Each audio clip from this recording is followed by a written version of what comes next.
আজকে যে যে এবিসিডি বলতে পারবে না তাকে ধরে অনেক পিটাবো। প্রথমে জাগ্গা বল। এ ফর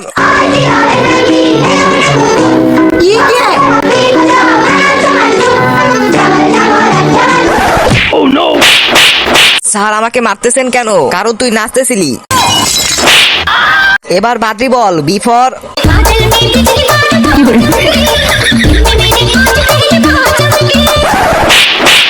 এটা কি নাচের জায়গা?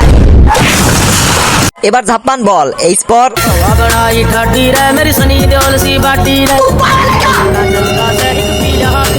अबे सालो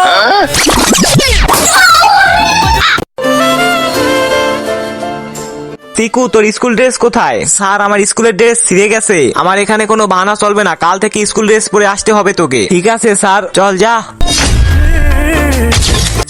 আরে সিকু তুই চলে এসেছিস? ভাইয়া আমাকে নতুন ড্রেস কিনে দাও, না হলে স্যার আমাকে স্কুল থেকে বের করে দিবে। আরে সিকু তুই তো জানোসই আমাদের কাছে কোনো টাকা পয়সা নাই, তাহলে তোকে কিভাবে ড্রেস কিনে দেবো? ভাইয়া আপনি সবসময় এই ধরনের কথা বলেন। আমি কিছু জানি না, এবার আমাকে স্কুল ড্রেস কিনে দিতে হবে। দাঁড়া সিকু আমি কিছু করতেছি।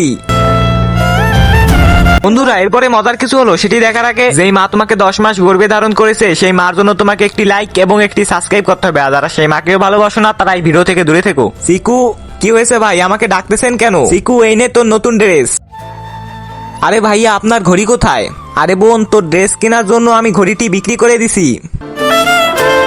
ওই তুই আজকে স্কুলে ড্রেস পরে আসিসনি কেন? কারণ আজকে আমার জন্মদিন তাই। আরে তোর চশমাটা তো অনেক। আরে আমার চশমাতে ভুলেও হাত দিস না, তোর কোনো যোগ্যতা নাই আমার এই চশমাটি পরার। আমারও কালকে জন্মদিন, তাই আমিও কালকে স্কুলে নতুন ড্রেস পরে আসবো। তাহলে দেখি তুই কালকে কি পরে আসোস। সিকু আজকে তো তোর জন্মদিন, তাহলে নতুন ড্রেস পরে আসিসনি কেন? আরে ভাই আম্মু আমাকে নতুন ড্রেস কেনার জন্য টাকা দেয়নি। কি হলো, আজকে তো তোর জন্মদিন, আর তোর জন্মদিনেও তুই স্কুলে পুরান ড্রেস পরে এসেছিস। গরিব কোথাকার।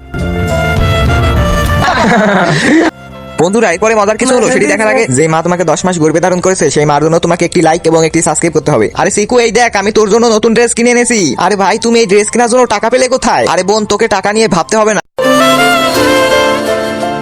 ওই জাপ্পান শোন ভাই, জাগ্গার সাথে আমার ঝগড়া হয়েছে, তাই জাগ্গা কোনো কিছু খেতে দিলে তুই খাবি না।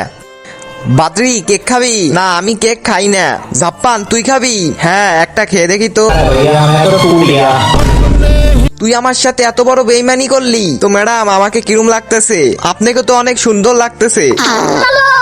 আমি ভাবতেছি আমাদের যেহেতু প্রথমবার দেখা হয়েছে তাহলে আমরা লুকোচুরি খেলি। আরে একে এখন কিভাবে বুঝাবো, আমার যে অনেক জোরে হাগু পেয়েছে। তো ম্যাডাম এখন কি ভাবলেন আপনি? তাহলে ঠিক আছে, তাহলে আমি এখন লুকিয়ে থাকি, আপনি আমাকে খুঁজবেন, ঠিক আছে? চলো। বন্ধুরা এরপরে মজার কিছু হলো সেটি দেখার আগে, যেই মা তোমাকে 10 মাস গর্ভে ধারণ করেছে সেই মার জন্য তোমাকে একটি লাইক এবং একটি সাবস্ক্রাইব করতে হবে। আর যারা সেই মাকেও ভালোবাসো না তারা এই ভিডিও থেকে দূরে থেকো। স্যার আজকে কে জানি আমার টিফিন খেয়ে ফেলছে। আমার ক্লাসে টিফিন চোর। আরে আমার টিফিনটা কে খেয়েছে? বাচ্চারা আজকে তো আমার টিফিন চোরকে ধরেই ছাড়বো। তার আগে তোমরা গিয়ে কম্পিউটার ক্লাস করে আসো। Okay sir. জাগ্গা আমার একটু পেট ব্যথা করতেছে, তাই আমি ক্লাসটিকে একটু রেস্ট নিয়ে আসি। ঠিক আছে, কিন্তু 1 মিনিট দাঁড়াও, এই কি আমাদের টিফিন চুরি করে খায়? গিয়ে দেখে আসি। ছাপ্পান আমি বলেছিলাম না আমাদের টিফিন বাদ্রি চুরি করে খায়? হ্যাঁ পেয়ে গেছি। আরে ও তো কলম বের করতেছে। আরে বাদ্রি তুই এখানে বসে কি করছিস? গিয়ে কম্পিউটার ক্লাস করে আয়। ঠিক আছে স্যার। আরে আমার টিফিন তো বাদ্রি খায় নাই, তাহলে কে খেয়েছে আমার টিফিন? আরে তোরা এখনো এখানে বসে রয়েছিস? আরে তোর তো পেট ব্যথা করতেছিল, ধনী স্যার তো আমাকে তাড়িয়ে দিয়েছে।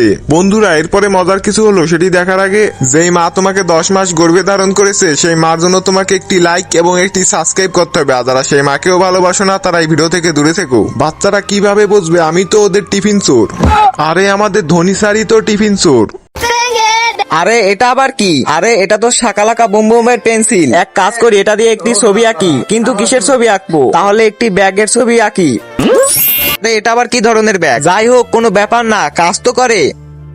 আমার কাছে যদি একটি সুন্দর জামা হতো তাহলে কত ভালো হতো। আচ্ছা এই দেখ চিকু তোর জন্য নতুন ড্রেস এনেছি। আরে নতুন ড্রেস? এক কাজ করি এদের সাথে একটু মজা করি। এই নে চিকু তোর জন্য একটা টিকটিকি এঁকেছি। আর টিকটিকি? আরে এটা আমার কাছে দিলি কেন? তুই নে। আরে চিকু তুই আমার উপরে টিকটিকি ফেলছিলি কেন? আরে বাদলি তুই যদি আর কখনো ওকে ডিস্টার্ব করেছিস তাহলে আমি তোকে ছাড়বো না। এই দেখ এখনই তোকে গুলি করে দিব। হে নকল বন্দুক এটা। এখন তো আমি সামোসা বানিয়ে খাবো। ওয়াও সামোসা। আরে এটা আমার সামোসা, তোরা খাচ্ছিস কেন? আমার কাছে যদি একটা সুন্দর বিড়াল থাকতো তাহলে কত ভালো হতো। এটাও ওকে বানিয়ে দেই। বন্ধুরা, এরপরে মজার কিছু হলো সেটি দেখার আগে, যেই মা তোমাকে 10 মাস গর্ভে ধারণ করেছে সেই মার জন্য তোমাকে একটি লাইক এবং একটি সাবস্ক্রাইব করতে হবে। আরে বাঘ চলে এসেছে।